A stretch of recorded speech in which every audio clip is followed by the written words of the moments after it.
আলহামদুলিল্লাহ সকাল সকালে এক খুব কাছের ভাইয়ের সাথে দেখা করার জন্য বেরিয়ে পড়লাম। আর আমি চাই যে আমার ডেইলি লাইফের ভিডিওগুলোর মধ্য দিয়ে আপনাদের জন্য শিক্ষামূলক কোনো বিষয় অথবা কোনো ইনফরমেশন থাক। আজকের ভিডিওতে এমনই একটি ইনফরমেশন থাকবে, সেটি হলো বাংলাদেশের দ্বিতীয় বৃহত্তর স্টক ফেব্রিকের মার্কেট সম্পর্কে আজকে বলবো। আর এই মার্কেটের নাম হলো গাজীপুর কোনাবাড়ির নসের মার্কেট। এই মার্কেটে বাংলাদেশের স্টক ফেব্রিকের সব ধরনের ফেব্রিক পাওয়া যায়, বিশেষ করে নিট ফেব্রিকটা, নিটেরই মার্কেট এটি। ইতিমধ্যে আমরা 12 নম্বর পর্যন্ত চলে আসছি। যেহেতু আমরা ব্যক্তিগত গাড়িতে যাচ্ছি, আমরা আমাদের সুবিধা মতো বিভিন্ন পথে যাব। আপনি বাসে আসলে বাংলাদেশের যে কোনো জায়গা থেকে বা ঢাকার যে কোনো জায়গা থেকে গাজীপুর কোনাবাড়ি বাস আসে, আর বাইকে গেলেও আপনি কোনাবাড়ি স্ট্যান্ড পর্যন্ত গিয়ে যে কোনো কাউকে জিজ্ঞেস করলে হবে যে নসের মার্কেটটা কোথায়, যে কোনো কেউ দেখিয়ে দিবে। আমরা এর মধ্যে নিকুঞ্জ পার করে ফেলছি। এক সাইড দেখা যাচ্ছে চমৎকার ডুপ্লেক্স বাড়ি, আর অপোজিট সাইডে কিন্তু রাস্তার দারুণ ফুল গাছ, ভালোই লাগছিল। আজকে তেমন জ্যামও ছিল না। তো যেটা বলছিলাম যে এই মার্কেটে আপনি সব ধরনের ফেব্রিক পাবেন। বলতে বলতে মার্কেটে চলে আসছি আমরা। ভিডিওটা খুব শর্ট। এটা কিন্তু দেখতে একটা ওয়্যার হাউস বা গোডাউন বা গুদাম ঘরের মতো মনে হচ্ছে, বাট এখানে কিন্তু আপনার সব ধরনের ফেব্রিক নামে আপনাকে এখানে নিয়মিত আসতে হবে, সোর্সিং করতে হবে। অনেক ভালো ভালো স্টকের ফেব্রিক পাওয়া যায়, যেমন এই ফেব্রিকটা খুবই ভালো, কফি কালারের মধ্যে সিঙ্গেল জার্সি ফেব্রিক।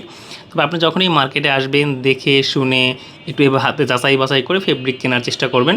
কারণ দেখেন, একটা মার্কেট, বড় মার্কেট, এখানে অনেক ধরনের সেলার আছে, অনেক ধরনের ফেব্রিক আছে, ভালো থাকবে, খারাপ থাকবে, সব ধরনের থাকবে। সো আপনি আপনার মতো যাচাই বাছাই করে একটু দেখে শুনে নেবেন। আর এখানের ফেব্রিকের মান অনুযায়ী, যদি স্টক বা এক্সপোর্টের ফেব্রিক, তো মান অনুযায়ী প্রাইস তুলনামূলক কম, একেবারে সস্তাও না, বাট আকাশচুম্বী দামও না। সো আপনি ছোটো ব্যবসা করতে চাইলে ই কমার্স পেজ অথবা হোলসেল বা বড় ব্যবসা যারা করেন তারাও এখানে আসতে পারেন, কারণ এখানে মাঝে মধ্যে অনেক বড় বড় লটো নামে। সো আপনি এসে দেখে শুনে নেবেন। আর মার্কেটে আমাদের কাজ ইতিমধ্যে শেষ হয়ে গেলো, আমি আর আমার বাইক নিয়ে বের হয়ে পড়লাম। এই মার্কেট থেকে উত্তর দিকে গেলে বড় একটা লেকের মতো আছে, খুবই চমৎকার জায়গা। এখানে পানিতে পরিপূর্ণ ভরা থাকে, কিন্তু যখন বর্ষা সিজন থাকে অনেক দর্শনার্থী এখানে আসে। সো আপনি মাঝে মধ্যে পরিবার নিয়ে ঘুরতে চাইলে এখানে কিন্তু একটা ইয়াও আছে, যে নদীও আছে, ঘুরতে চাইলে কিন্তু আপনি এখানে চলে আসতে পারেন। আর এই রাস্তাটায় অনেক দর্শনার্থী থাকে, বেশ বড় রাস্তা। এই রাস্তার শেষ মাথায় কিন্তু চমৎকার একটা নদী আছে। সো বর্ষার সিজন আপনার চাইলে এখানে ঘুরতেও আসতে পারেন। আমার পরিবেশটা অসাধারণ সুন্দর, একেবারে প্রাকৃতিক বাতাস দেখতে। এই যে ডান সাইডে কিন্তু এখনও ঝিলগুলো ভরা আছে, এটা একেবারে বর্ষার সময় পরিপূর্ণ ভরা থাকে। সো দেখতে অসাধারণ লাগে। এখানে কিন্তু প্রচুর মাছ চাষ হয় বাংলাদেশে। সো আপনি চাইলে এখানে ব্যবসা করার পাশাপাশি ঘুরতেও আসতে পারেন মাঝে মধ্যে। আমরা যখনই এখানে আসি, সময় সুযোগ পেলেই, ব্যবসায়িক কাজ থাকলে বা অন্যান্য কাজ শেষ করে কিন্তু আমরা এখানে চলে আসি।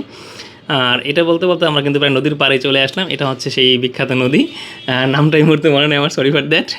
বাট নদীটা খুবই চমৎকার। এখানে আমরা নৌকা ভ্রমণ করেছিলাম। এখানে আসলে আপনি 700, 800 বা 1000 টাকার মতো নৌকা ভ্রমণ করতে পারবেন। সো আজ এই পর্যন্ত, আল্লাহ হাফেজ।